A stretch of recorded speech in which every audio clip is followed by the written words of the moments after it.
नमस्कार, स्वराज एक्सप्रेस में आप सभी का स्वागत है। बिग डिबेट में मैं हूं आपके साथ कविता पांडे और आज का हमारा मुद्दा है बीजेपी का बढ़ रहा है कुनबा। जी हां, देश भर में होने वाले लोकसभा चुनाव के लिए दिग्गज पार्टियों ने अपनी तैयारी तेज कर दी है। वहीं विधानसभा चुनाव हारने के बाद कांग्रेस के सामने एक बार फिर अपनों में भरोसा पैदा करने के साथ पार्टी में रोके रखने की चुनौती खड़ी हो चुकी है। ताजा मामला जबलपुर मेयर के बीजेपी में शामिल होने का सामने आया है, जिसके बाद से कई तरह के सवाल खड़े हो रहे हैं। इसी मुद्दे पर आगे चर्चा करेंगे, उससे पहले एक छोटी सी रिपोर्ट देख लेते हैं। मध्य प्रदेश में लोकसभा चुनाव से पहले जोड़ तोड़ की राजनीति शुरू हो गई है। कांग्रेस पार्टी को एक जोरदार झटका लगा है। ये झटका कमलनाथ के गढ़ महाकौशल में लगा है। जबलपुर मेयर ने कांग्रेस की सदस्यता से इस्तीफा दे दिया। सीएम मोहन यादव की मौजूदगी में बीजेपी में शामिल हो गए। सीएम मोहन यादव समेत पार्टी के अन्य बड़े नेताओं ने भोपाल स्थित ऑफिस में जगत बहादुर अन्नू को सदस्यता दिलाई। विधानसभा चुनाव से कुछ समय पहले एमपी में निकाय चुनाव हुए थे। निकाय चुनाव में कांग्रेस ने शानदार प्रदर्शन किया था। जबलपुर में बीजेपी उम्मीदवार को हराकर जगत बहादुर अन्नू मेयर चुनाव जीते थे, लेकिन लोकसभा चुनाव से पहले उन्होंने पाला बदल लिया। अटकलें हैं कि जगत बहादुर अन्नू इस बार लोकसभा चुनाव लड़ सकते हैं। जबलपुर मेयर जगत बहादुर अन्नू को बीजेपी ऑफिस लेकर पीडब्ल्यूडी मंत्री राकेश सिंह पहुंचे थे। जगत बहादुर अन्नू के साथ ही डिंडोरी जिला पंचायत अध्यक्ष रुदेश परस्ते, उपाध्यक्ष अंजू जितेंद्र ब्योहार, सिंगरौली जिला पंचायत उपाध्यक्ष अर्चना सिंह, डिंडोरी के पूर्व जिला अध्यक्ष वीरेंद्र बिहारी शुक्ला समेत अन्य नेताओं ने पार्टी की सदस्यता ली। आज हमारे साथ हमारे परिवार बढ़ रहा है, भारतीय जनता पार्टी का परिवार बढ़ रहा है, महापौर आ रहे हैं, जिला पंचायत के अध्यक्ष आ रही है। मोदी जी के नेतृत्व में भगवान राम की प्रतिष्ठा जब से हुई है, परमात्मा ने हमारा राम राज्य लाने की दिशा में ये परिवार बड़ा करने का ये जो अभियान चलाया, अब हमको लग नहीं रहा, हमसे ज्यादा अपने सारे मित्र बता रहे हैं। ये तो अभी हम हर जगह रोक रहे हैं कि भैया अभी थोड़ी देर वेटिंग, नहीं तो अन्यथा लाइन लंबी लग रही। मध्य प्रदेश में लोकसभा चुनाव से पहले एक बार फिर कांग्रेस के सामने अपनों में भरोसा पैदा करने के साथ दल में रोके रखने की चुनौती खड़ी हो गई है। जमीनी स्तर से लेकर राज्य स्तर तक के नेता भाजपा के संपर्क में हैं और वो पाला बदलने की तैयारी में हैं। जो लोग विचारधारा को समर्पित होंगे वो कभी भी पार्टी नहीं छोड़ते हैं। ये पतझड़ आने वाला है, अभी पूरे झाड़ सूख जाएंगे, पत्ते खिल जाएंगे। 4 महीने बाद फिर वो नए पत्तों के रूप में वो वृक्ष उगता है, हरियाली देता है, सबको छांव देता है। देखिए, पहली बात तो पद उनको लग रहा था कि पद में पैसे कैसे कमाएं। बीजेपी की सत्ता है तो इसके पहले भी तो बीजेपी की सत्ता थी, तब भी तो आप पैसे कमा रहे थे ना। लेकिन इनको लग रहा था कि और ज्यादा कैसे कमाएं, तो पैसे का लालच प्रमुख है। बहरहाल साल 2023 के विधानसभा चुनाव के दौरान दल बदल की बयार चली और कांग्रेस के कई दिग्गजों ने भाजपा का दामन थामा। अब एक बार फिर दल बदल का माहौल बनने लगा है। राजनीति विश्लेषकों का मानना है कि मध्य प्रदेश में लंबे अरसे से बीजेपी की सरकार है और केंद्र में भी एक दशक से प्रधानमंत्री नरेंद्र मोदी के नेतृत्व में सरकार है, तो दूसरी ओर राज्य की कांग्रेस में बढ़ती गुटबाजी और कम होते आपसी समन्वय के चलते कार्यकर्ता और नेताओं में निराशा बढ़ रही है। ऐसे में देखने वाली बात यह होगी कि कैसे कांग्रेस अपनों को लोकसभा चुनाव से पहले टूटने से रोकती है। सलमान खान, स्वराज एक्सप्रेस।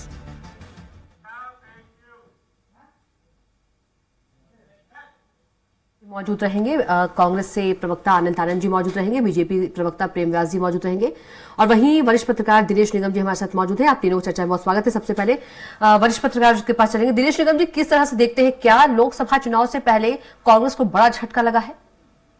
देखिए, क्या है कि ये एक तरह से क्या रहता है कि जब एक लंबे अरसे तक कोई पार्टी सत्ता में रहती और उम्मीद से ज्यादा, आप अगर देखें कि अभी जो चुनाव हुआ विधानसभा का जी, उसमें उम्मीद से ज्यादा एक दूसरे दल के लोग कांग्रेस में शामिल हुए थे। इस आशय के साथ उनको ऐसा एहसास हुआ था कि इस बार कांग्रेस की सरकार बन रही है, तो उनका झुकाव इस तरफ हुआ और बहुत से लोग टूट के कांग्रेस में आए। लेकिन जिस तरह से कांग्रेस को पराजय मिली, जिन स्टेटों में उम्मीद नहीं की जा सकती थी उन स्टेटों में भी कांग्रेस बुरी तरह जब टूटी हारी, तो ये कुछ लोग ऐसे होते हैं जो सत्ता के नजदीक ही रहना चाहते हैं क्योंकि उनकी कुछ मजबूरियां होती है। एक तो राजनीतिक में ये रहता है कि राजनीतिक आदमी ये चाहता है कि अगर हमारी किसी शर्तों से समझौता हो जाता है तो हम उधर जाएंगे तो हमको एक सत्ता का लाभ मिलेगा। मध्य प्रदेश में भी सरकार है, भारत सरकार में भी, केंद्र में भी सरकार है, तो निश्चित रूप से ये जो दल बदल होता है, इधर से उधर आना जाना होता है, ये परंपरा जो डाली गई है, किसी भी दल ने डाला हो, ये लोकतंत्र के लिए बहुत हानिकारक है और लोकतंत्र के लिए बड़ी, मैंने राजनीतिक दलों के लिए बड़े शर्म की बात है जी। कि किसी एक एजेंडे को लेकर के आप जाकर के जनता में अपना विश्वास जीतते हैं और जनता आपको उस आश्रय से, उस झंडे के कारण आपको चुन करके भेजती है। कोई आपके व्यक्ति के कारण आदमी वहां नहीं जीतता, पार्टी जीताती है और पार्टी से जीतने के बाद आप अपने स्वार्थ के लिए किसी दूसरे दल में चले जाते हैं, है ना। तो ये कहीं भी जनता के नजर में मैं नहीं समझता हूँ कि उचित ठहराया जाएगा। अब रहा सवाल ये कि जहां तक ये है कि कांग्रेस बीजेपी का कुनबा बढ़ रहा है, कांग्रेस का घट रहा है, तो सवाल ये है कि यही स्थिति अभी अपने को 2023 में देखने को मिली थी, है ना। अब क्या है कि चूंकि लोकसभा चुनाव प्रस्तावित है, अब ये लोग जो आ रहे हैं, ये अभी जो लोग आए आसपास के लोग, ये सिर्फ इस शर्तों में निश्चित रूप से कोई ना कोई शर्त रखी गई होगी, कोई ना कोई आश्वासन उनको दिया गया होगा, जैसा आप लोगों का अनुमान है कि हो सकता है कि उनको लोकसभा चुनाव लड़ाया जाए, है ना। तो निश्चित रूप से कोई ना कोई शर्तों के कारण वो दल बदल करके इस दर आए और उनकी अभिलाषा बढ़ी, क्योंकि राजनीति में आदमी आता है आगे बढ़ने के लिए, राजनीति में स्थिर रहने के लिए लोग नहीं आते। राजनीति में चाहे कार्यकर्ता हो, चाहे नेता हो, चाहे विधायक हो, चाहे सांसद हो, हर आदमी एक बड़ी अभिलाषा लेके आता है कि आज हम विधायक हैं तो कल मंत्री बनेंगे, आज हम महापौर हैं तो कल हम सांसद विधायक बनेंगे। तो ये जो एक अपेक्षा होती है राजनीतिक की, तो वो अपेक्षा उसको उस तरफ खींच के ली जाती है। और सबसे बड़ी बात जो भारतीय जनता पार्टी के साथ प्लस पॉइंट ये है कि लंबे अरसे से वो सरकार में, सत्ता में है, तो निश्चित रूप से हर आदमी की कोई ना कोई कमजोरी, कोई ना कोई ऐसी राजनीतिक इच्छा रहती है जो उसको उस तरफ मोड़ के ले जाती है और वो वहां जाकर के स्थिर हो जाता है ना। लेकिन एक चीज मैं आपसे और कहूंगा कविता जी, आप एक चीज हमेशा ध्यान रखिए, देखिएगा कांग्रेस से या किसी भी दल से लोग भारतीय जनता पार्टी में जो लोग जाते हैं, मुझे नहीं लगता कि बहुत दिन वो वहां के अनुशासन में बंध के रह पाएंगे, क्योंकि भारतीय जनता पार्टी में अनुशासन नाम की चीज आज भी है। उनके यहाँ जो जिस तरह से समन्वय और जिस तरह से कारोबार होता है, जो भी अनुशासन के तहत काम करते हैं उनके कार्यकर्ता, नेता पार्टी के जो भी है, तो वो अन्य दल के लोग वहां जाकर के कितने दिन रह पाएंगे, ये बड़ा सोचने वाला विषय है। मुझे ऐसा लगता है कि जैसे ये चुनाव हुआ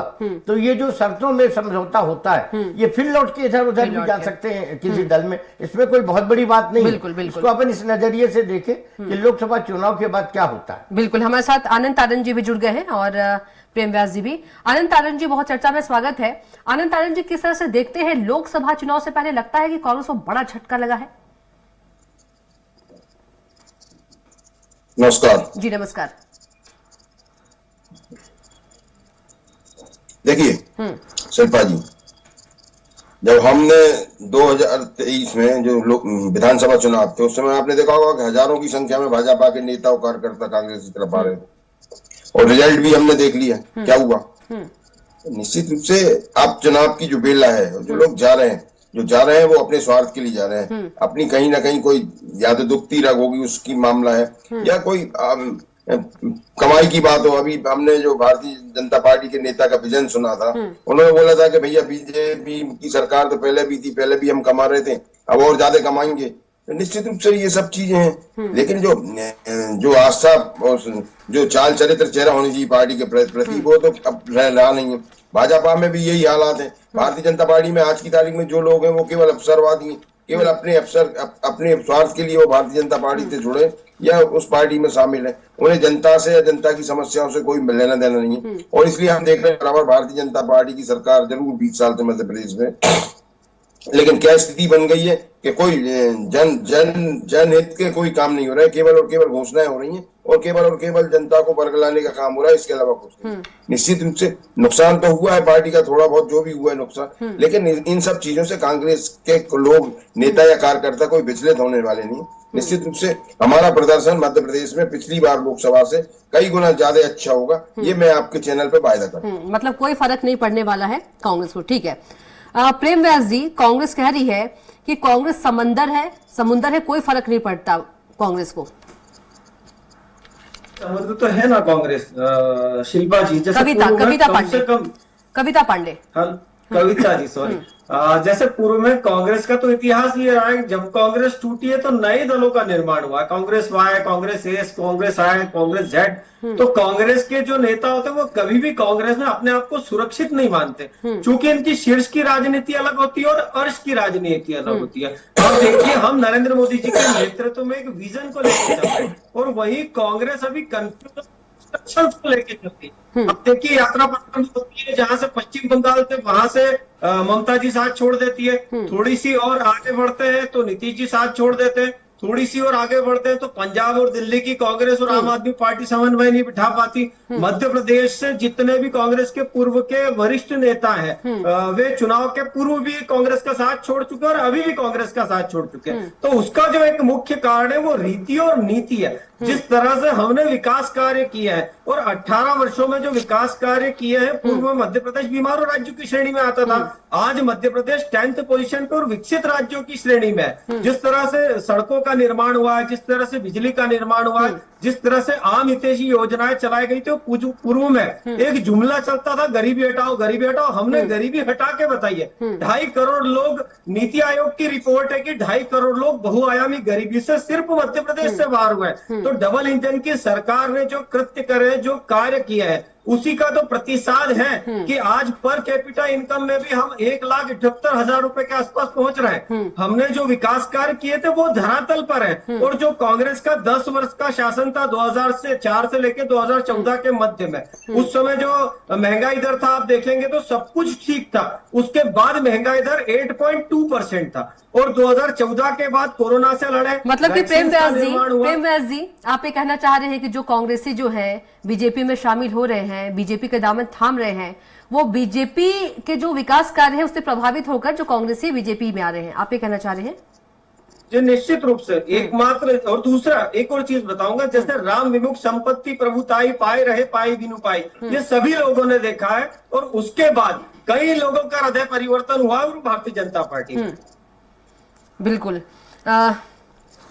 निगम जी, आप क्या कुछ कहेंगे? जिस तरह से प्रेम व्यास जी कह रहे हैं कि जो विकास कार्य को देखते हुए जो कांग्रेसी है वो बीजेपी का दामन थाम रहे हैं, हालांकि मेयर ने भी यही बात कहा है।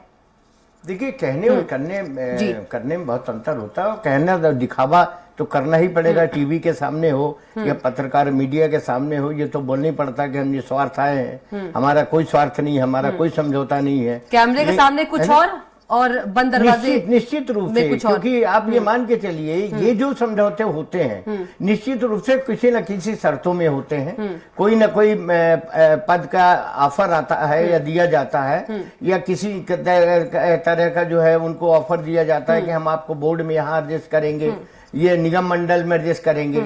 और उस कारण से वो इतने बड़े जो आदमी, आप ये देखिए, जो लंबे समय तक जिस दल में रहा हो और उसकी राजनीति करता रहा हो, जगह जगह पहचाना वो जाता है कांग्रेस के नाम से। और आज अगर मैंने वो जा रहा है, सिर्फ 18 साल पहले क्यों नहीं गया वो? बिल्कुल 9 साल पहले भी जा सकता था, 10 साल पहले भी जा सकता था। बिल्कुल, विकास हो रहा है तो विकास 18 साल से हो रहा होगा। नहीं, हाँ, और दूसरी बात ये है कि ये जो स्थितियां हैं, ये चुनाव के समय ही क्यों बनती है? चुनाव के समय ही लोग इधर से उधर ज्यादातर आदान प्रदान क्यों करते हैं? सिर्फ इसीलिए कि दूसरे दल के लोग जब उनको ऑफर करते हैं कि आप आइए, हम आपको टिकट देंगे, हम आपको हम अगर टिकट नहीं दे पाए तो हमारी पार्टी सरकार में आ रही है, हम आपको निगम मंडल में एडजस्ट करेंगे, तो वो उसके कारण जो है टूट करके वो इतना अपने पार्टी से अविश्वास करके और वो उस दल में आता है अपने राजनीतिक स्वार्थ के लिए, अपने निजी स्वार्थ के लिए। राजनीतिक स्वार्थ नहीं कर सकते, निजी स्वार्थ। तो ये क्या है कि ये कहना अपनी जगह है कि 18 साल में डेवलपमेंट देख करके लोग इधर से उधर आ रहे हैं। ये काम तो कांग्रेस भी कह सकती थी, कांग्रेस भी बहुत लंबे अरसे तक सरकार में रही जब, तो लोग जो उनके यहाँ आते थे तो वो भी कह सकते थे हम तो सरकार में प्रभावित हो गया है, लेकिन नहीं, उस समय ऐसी भावनाएं या नहीं होती थी या न इस तरह से टूटन होती थी। आपने देखा होगा लंबे अरसे में कभी इस तरह से टूटन की जो ये परंपरा चली है या इधर से उधर आने जाने की, ये अभी 20 साल के अंदर ही चली है और बिल्कुल तो आधी तूफान के तरीके चली है। तो ये आप देख के मान के चलिए, मैंने पहले भी कहा कि ये लोकतंत्र के लिए बहुत बड़ा हानिकारक है, बहुत बड़ा एक सजग है लोकतंत्र के लिए कि आने वाले भविष्य में क्या होगा, लोकतंत्र जीवित भी रहेगा, लोकतंत्र रहेगा भी कि नहीं रहेगा, ये बिल्कुल मैंने सोचने के लिए मजबूर कर दिया आम जनता को। जी आनंद तारण जी के पास चलेंगे। आनंद तारण जी, जबलपुर के मेयर जो रहे जगत बहादुर सिंह, वो माफ कीजिए जगत बहादुर जी, वो कह रहे हैं कि जो पीएम नरेंद्र मोदी है उनकी गारंटी से प्रभावित हुए, बीजेपी के रीति नीति और विचार से प्रभावित होकर वो बीजेपी में चले गए।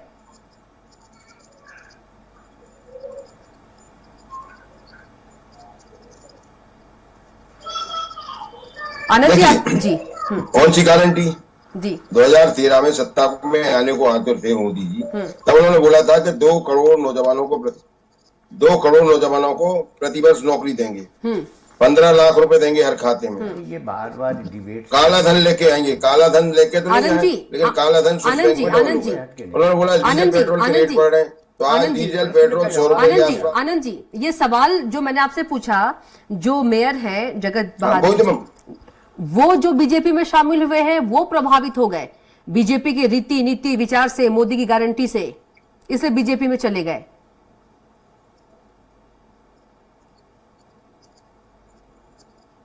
आपकी आवाज नहीं आ रही आनंद जी। हाँ तो वही जी जी, अरे आदरणीय शिल्पा जी, मैं वही तो बोल रहा हूँ कि वो जो वायदे किए थे, जो उन्होंने गारंटी दी थी, वो गारंटी है कहाँ?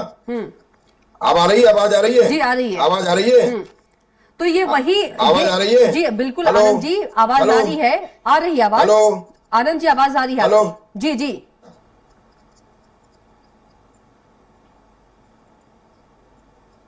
हाँ, मैं ये बोल रहा हूँ कि जो मोदी की गारंटी की बात कर रहे हैं, वो मोदी की गारंटी कहाँ है? 2 करोड़ नौजवानों को प्रतिवर्ष नौकरी। तो क्या उस जो नौकरी नहीं थी उससे प्रभावित हुए वो? उनकी गारंटी, ये जो गारंटी थी 2 करोड़ नौजवानों को हमारे आनंद जी पहले आपकी ही पार्टी में थे ना, लोगों को नौकरी आनंद देना जी, थी, वो नौकरी तो नहीं थी, तो उससे वो माननीय महापौर जी प्रभावित हो गए, वो महापौर जी।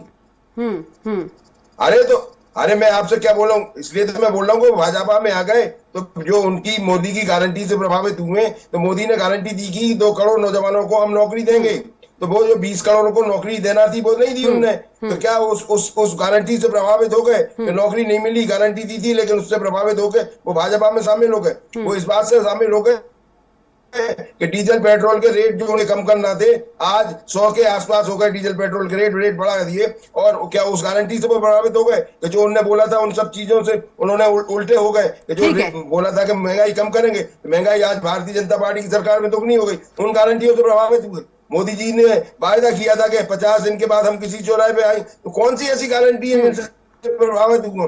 केवल और केवल आज अवसरवाद का मामला है, केवल अवसरवाद से प्रभावित होकर वो भारतीय जनता पार्टी में चले गए, उनका स्वार्थ उन्हें दिख रहा था, इसलिए वो भारतीय जनता पार्टी में शामिल हो। क्या लगता है कि जो जगत बहादुर जी हैं वो वाकई लालच के कारण गए हैं, क्योंकि कांग्रेस कह रही है कि जनता के पीठ पर भी छुरा घोंपा है? हाँ बोलिए जी।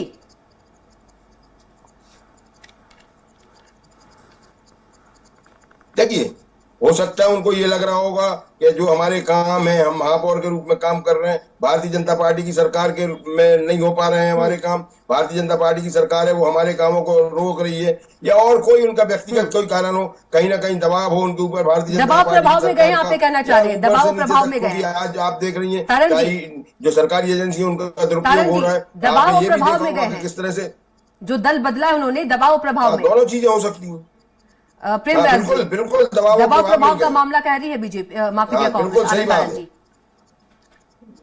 दबाव प्रभाव जी, कांग्रेस की जो पीड़ा है वो रही है कि जाकी रही भावना जैसी, प्रभु मूरत दिखी ताही कैसी। अब आप बताइए, इन्होंने कहा कि गारंटी नहीं दिख रही है, मैं कोट करके बोल रहा हूँ, IMF का डाटा उठा के, चलिए गारंटी को हटा देते हैं अभी, प्रेमराज जी गारंटी पे बात नहीं करते अभी। कांग्रेस कह रही है कि जो बीजेपी का दामन थामा है जगत बहादुर जी ने, दबाव प्रभाव के कारण थामा है, पैसे कमाने के लिए थामा है, लालच के कारण थामा है, ये तमाम तरह के आरोप है, भड़की हुई है कांग्रेस। अगर दबाव प्रभाव दिखाना है तो बचे हुए 62 से 63 विधायक को भी दबाव प्रभाव दिखा सकते हैं ना, सिर्फ एक ही महापौर पे क्यों? इसीलिए हमने कहा है। आप देखिए, मैं थोड़ा सा फ्लैशबैक में ले जाऊंगा। जैसे पत्रकार विश्लेषक महोदय ने कहा था कि ये लोग दबाव प्रभाव में आ जाते हैं या किसी प्रलोभन में आ जाते हैं। अर्जुन सिंह जी अलग हुए थे, उन्होंने एक नया दल बनाया था कांग्रेस के समय पर। तब भारतीय जनता पार्टी कहीं भी सत्ता में बहुत सदृढ़ परिस्थिति में थी क्या? मुलायम सिंह जी अलग हुए, तब अच्छी परिस्थिति में थी। शरद पवार जी अलग हुए, कपिल सिब्बल जी ने अलग होकर चुनाव लड़ा निर्दलीय रूप से। और ऐसे ही आप साउथ में भी जाएंगे तो कई दलों का निर्माण हुआ है, तब हम थे नहीं। लेकिन पिछले 2004 के बाद में आम जनता को विश्वास हुआ है कि अब सांस्कृतिक राष्ट्रवाद भारत में व्याप्त होगा। अब भारत सदृढ़ता के साथ में अपनी बात रखेगा और विश्व पटल पे इसकी छवि भी दिखी है। आप देखिए, इजराइल वॉर हुआ था तब इसकी छवि देखने को मिली। हमास वाला अभी जो मामला हुआ उसमें इसकी छवि देखने को मिली। पहले हमारे सोए हुए सैनिकों के सिर काट दिए जाते थे, अभी हमने एयर स्ट्राइक करा है, उसमें इसकी छवि दिखी है। 370 हमने हटाया सदस्यता के साथ में। ठीक है आनंद तारण जी, यदि देखा जाए जिस तरह से जो दल बदल की राजनीति होती है, आपने अभी कहा भी कि चुनाव नजदीक है इसलिए ऐसा हो रहा है, तो क्या एक जो बीजेपी है एक नारा भी देती है कांग्रेस मुक्त भारत, और बीजेपी का जो कुनबा बढ़ रहा है, क्या वाकई ये होता हुआ दिख रहा है?